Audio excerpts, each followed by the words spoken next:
Assalamualaikum warahmatullahi wabarakatuh. Salam, Om Swastiastu, Namo Buddhaya, salam kebajikan. Halo semuanya, perkenalkan saya Safira Lestiawati dengan akhir NIM 020, mahasiswa dari PGSD Mata Kuliah Bahasa Indonesia. Pada kesempatan kali ini saya akan membahas topik yang sangat menarik, yaitu potensi bahasa Indonesia menjadi bahasa internasional. Bahasa Indonesia bukan hanya alat komunikasi, tetapi juga identitas dan kebanggaan bangsa. Di tengah keberagaman lebih dari 700 bahasa daerah di Indonesia, bahasa Indonesia hadir sebagai bahasa pemersatu yang mampu menyatukan seluruh elemen bangsa. Seiring perkembangan zaman dan kemajuan teknologi, bahasa Indonesia kini tidak hanya digunakan di dalam negeri, tetapi juga mulai dikenal dan dipelajari oleh masyarakat dunia. Lalu, mengapa bahasa Indonesia kita bisa memiliki potensi untuk mendunia? Bahasa Indonesia memiliki sejarah yang sangat kuat sebagai simbol persatuan bangsa. Sejak Sumpah Pemuda tahun 1928, para pemuda Indonesia dengan tegas menyatakan bahwa mereka menjunjung bahasa persatuan bahasa Indonesia. Dari situlah bahasa ini menjadi bagian penting dari perjuangan nasional hingga akhirnya resmi digunakan dalam berbagai bidang kehidupan, pendidikan, pemerintahan, media, dan kebudayaan. Kini lebih dari 275 juta penduduk menggunakan bahasa Indonesia sebagai bahasa utama, menjadikannya salah satu bahasa dengan jumlah penutur terbesar di dunia. Fenomena ini tentu membuka peluang besar bagi bahasa Indonesia untuk berkembang lebih luas di kancah internasional. Berbicara tentang peluang, ada beberapa faktor penting yang membuat bahasa Indonesia memiliki potensi besar untuk diakui secara global, yaitu yang pertama, jumlah penutur bahasa Indonesia yang sangat besar dan terbesar di berbagai negara menjadi modal utama.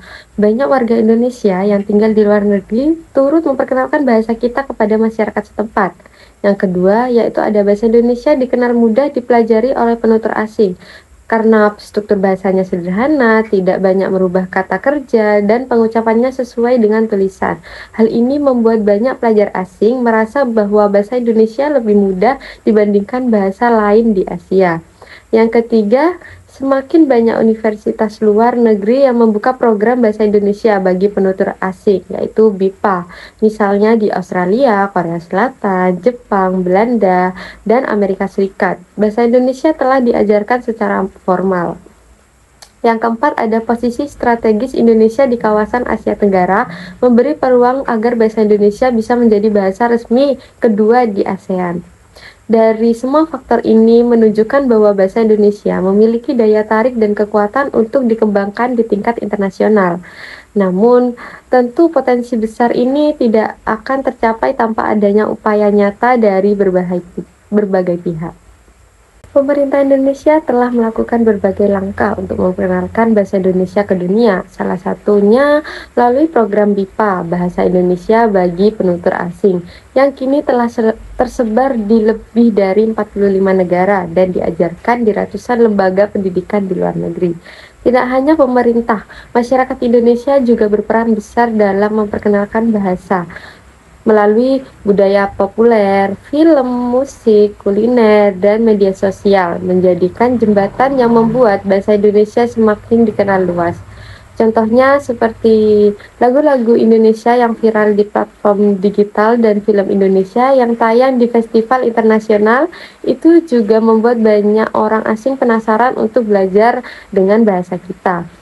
Inilah bukti bahwa bahasa Indonesia tidak hanya sebagai alat komunikasi, tetapi juga bagian dari soft power budaya Indonesia yang mampu menembus batas negara. Meskipun demikian, upaya internasionalisasi bahasa Indonesia tentu menghadapi berbagai tantangan. Tantangan utama adalah dominasi bahasa Inggris dalam dunia global, serta kurangnya promosi aktif bahasa Indonesia di ruang digital. Untuk mengatasinya diperlukan kerjasama antara pemerintah, lembaga pendidikan, dan generasi muda. Kita dapat memperkenalkan bahasa Indonesia melalui platform digital, membuat konten edukatif berbahasa Indonesia dan memperkuat kerjasama internasional di bidang kebahasaan. Dengan langkah-langkah tersebut, peluang bahasa Indonesia untuk menjadi bahasa internasional akan semakin terbuka lebar. Dari berbagai uraian tadi, kita bisa menyimpulkan bahwa bahasa Indonesia memiliki potensi besar untuk menjadi bahasa internasional. Bahasa ini kaya makna, mudah dipelajari, dan mencerminkan kepribadian bangsa Indonesia yang ramah serta terbuka terhadap dunia. Sebagai generasi muda, mari kita gunakan bahasa Indonesia dengan bangga, baik dan benar agar semakin banyak orang tertarik untuk mengenalnya. Terima kasih telah menonton video ini. Wassalamualaikum warahmatullahi wabarakatuh. Salam, Om Swastiastu, Namo Buddhaya, salam kebajikan. Terima kasih.